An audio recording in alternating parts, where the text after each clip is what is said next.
Welcome to HortTube. My name is Jim Putnam. In this video, I'm going to show you how to divide hosta. We have about 30 cultivars or more in this garden. We are quite the hosta collectors. They're such easy, low maintenance part shade or shade additions to the garden. Actually, some of the darker green, larger growing varieties can take quite a bit of sun actually as well. Of course, they flower. Some are fragrant, some aren't. We've got, I think we added like 15 in a single video last summer that I'll link down below this. I'll link down below this video if you want to see some of the beautiful ones in our garden. We're shooting this right in pretty early spring because this is a great time to dig your hosta out of the ground and divide them if they need dividing. This one is a newer plant, and it's just coming up out of the ground. This is Rainbow's End, is this variety, really striking variegated hosta that has pretty big leaves on it and again, great flowers. This one doesn't need dividing. Most of this garden, most of the things in the ground are no more than about 3 years in the ground, but we do have a couple that we need to divide, a couple that are hidden behind other things that need to be dug up and moved to other places. And so we're going to show you real quick how we go about that. So what are some of the reasons we might need to divide our hosta? One is over time, over 4, 5, 6 years, every time they go to sleep and wake back up, the clump gets a little bit larger. And as that happens, they actually start to kind of choke themselves out, create too much competition for themselves. And you'll find that the leaves will be slightly smaller on them. Maybe they're flowering a little bit less. And that's kind of the indication that it might be time to pop them out of the ground, divide them. Another reason is some of these new cultivars of hosta are very expensive, some of the latest and the greatest, and it's kind of expensive to buy 3 or 5 or something like that if you're initially buying them. So you can plant them, let them go to sleep, let them pop back out of the ground, and then cut them into 3 pieces, and then you've got 3 plants pretty easily. So again, and in this garden, we've got a couple just hiding behind things. Things are planted so thickly here that some of them are just hiding. And so as all of these things fill in, this particular hosta here is going to be hidden in the background. This one hasn't really reached the point where it necessarily needs to be divided, but while I've got it out of the ground, I'm going to do that. Best time to do this is after it's rained in the spring, or you can do this in the fall as well. Or if it hasn't rained in a while, you might want to water a couple days before you dig them out of the ground. It makes it easier for the shovel to go in the ground. And it also makes it easier for less stress on the plant itself to be well irrigated. And again, we're just a few weeks into spring. I'll go about 8 inches out from the base of that hosta is where I'm going to dig. And these generally, I'm using a trenching shovel. It's just a narrow shovel like you would dig trenches for wiring and irrigation pipe and that kind of thing. It's really easy to use this to pop these out pretty easily. But I'll just kind of make a circle around it about 8 inches out from the base of it. I probably don't need quite that much to get it out, but I'll start there. Okay.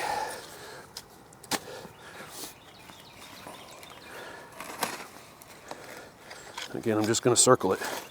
You'll see every single scoop I take here loosens it up just a bit more.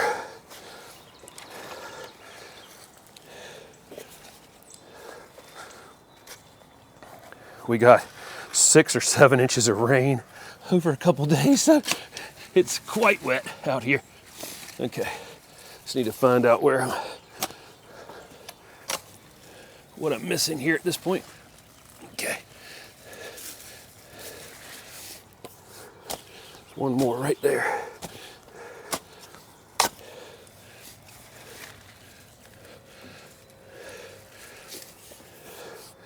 There's actually a tree root wrapped up in it, is what's preventing me from taking it out of the hole. So I've got that out.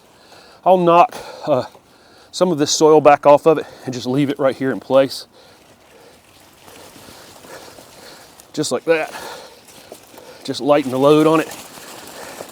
And then from there, I've got an empty container. I'll just stick it in here and move it to the spot where I want to divide it. Hosta are incredibly resilient, except to deer. Deer do love hosta, but if you have a fenced off area, you've got a part shade space where you don't have deer, hosta are just so so easy. When you pull one out of the ground though, don't throw it out on the driveway and let it sit in the sun for 4 hours before you come back around and work on it, because this foliage can dry out very quickly with the roots exposed on it. So, you know, I knocked off a lot of the soil, but not all of the soil.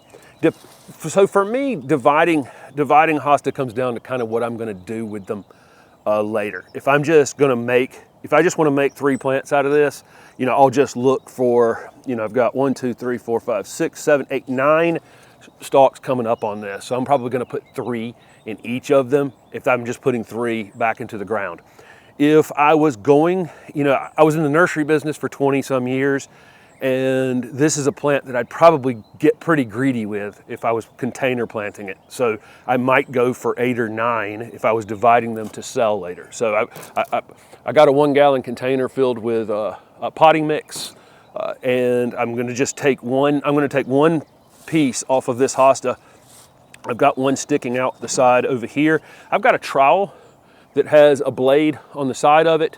You can use one of those hori knives, works great for this. You can use a folding pruning saw like this. You can use a box cutter. You can use a steak knife. There's all kinds of things that work well for this. You know, clean tools are always a good idea when you're working with anything like this. But if Steph will get in here closer, see this 1 piece is sticking out a little further than the others. I'm just going to go right inside of that and use my pruning saw and cut right down through this. And this will seem mean, but I've got plenty of material here for this. I can knock the rest of what amounts to tree roots and other things off of this, but I've got plenty there. Believe it or not, that's all I need, okay, to grow this in this container. All right, so again, I'm going to put it back in the container at the exact same depth it was in the ground. It'll be tempting to pile soil up around the collar of this thing to make it stand up big and tall, but I actually don't care how. I just pack the soil down around it, and if it leans over a bit, it won't be any big deal. Those roots are going to root out into that container quickly, and I probably won't get any additional new, you know, any new additional pieces on it this year. I'll probably if I was going to sell this, okay, if it were, or grow it in a container, it's going to need to go to sleep next winter and then come back up, and it'll have 3 or 5 at that point, and it'll be completely sellable. So that's one thing. If I was going to container plant it, I can get pretty daggone greedy. But if I'm putting it back on the ground, that's a little bit more stressful, and so I won't be quite as greedy, and I'll go in here. At this point now, I can kind of see a natural place right down the middle of that, where I'm just going to get 2 out of it to go back into the ground. Again, I could get greedy here and get more out of it for sure, but I know that if I just simply cut this right through that spot I just showed you into the 2 pieces like this, and just leave them just like that and pop them back in the ground, again, I'm going to put them at the same exact depth that they came out of the soil, which is kind of nice. It's, you know, when you're dividing, a lot of times when you're planting something into the ground and maybe it's bare root or something, it's kind of hard to know how deep to plant it.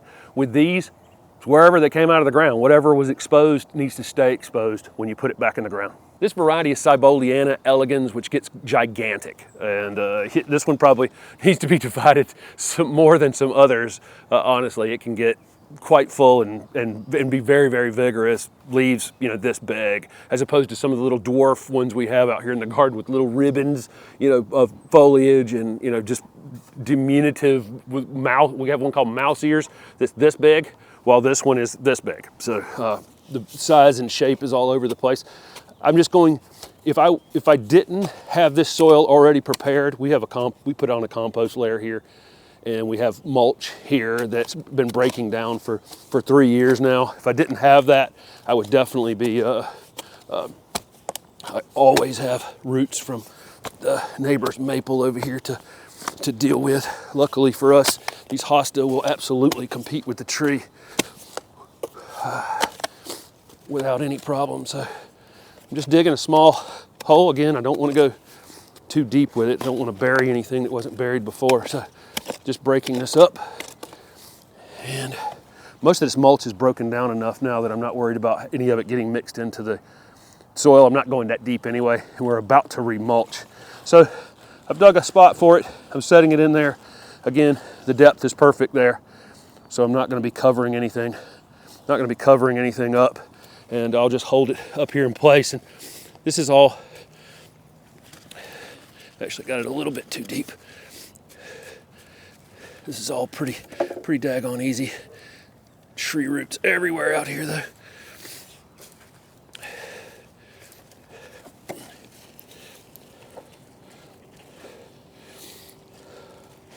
Okay, I'll just hold it up out of the way.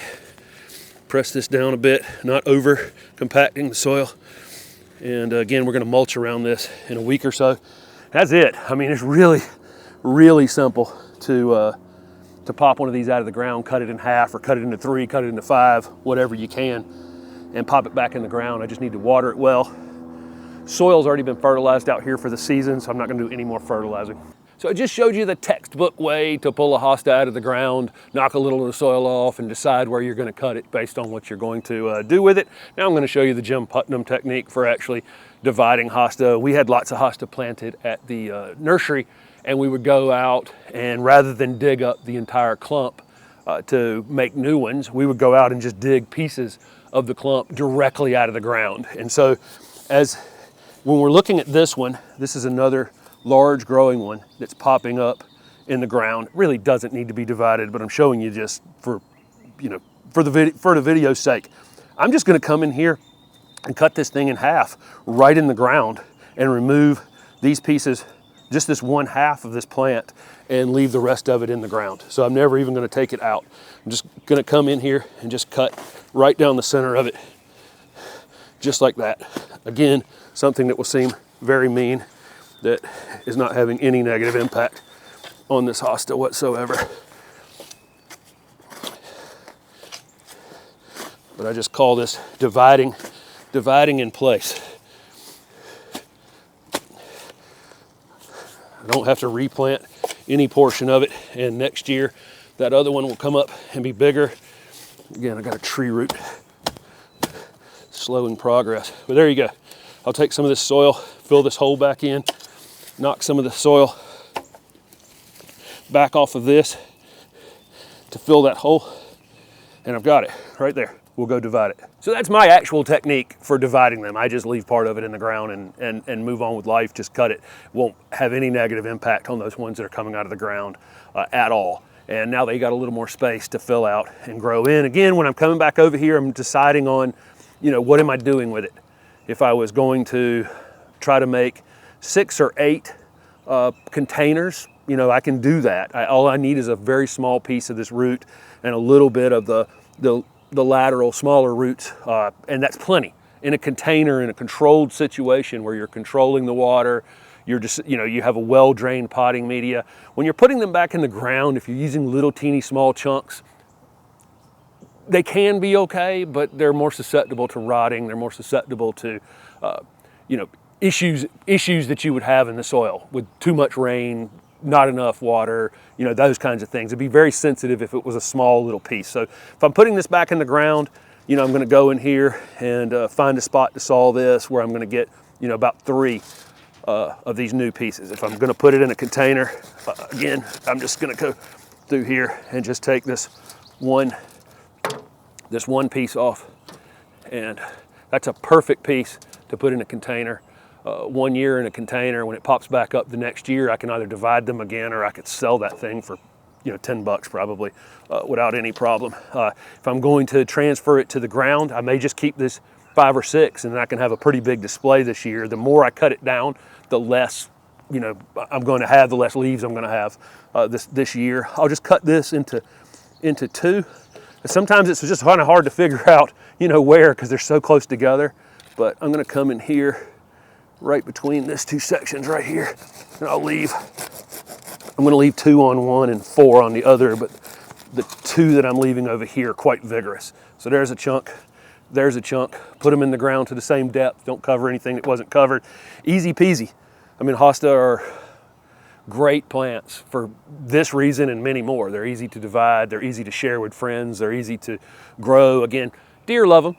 And so, you know, that's always the comment, anything to do with hosta, is deer will eat them to the ground pretty quickly. It's like lettuce to them. But they have great flowers, great show. We have lots of kind of part shade, high shade conditions in this garden.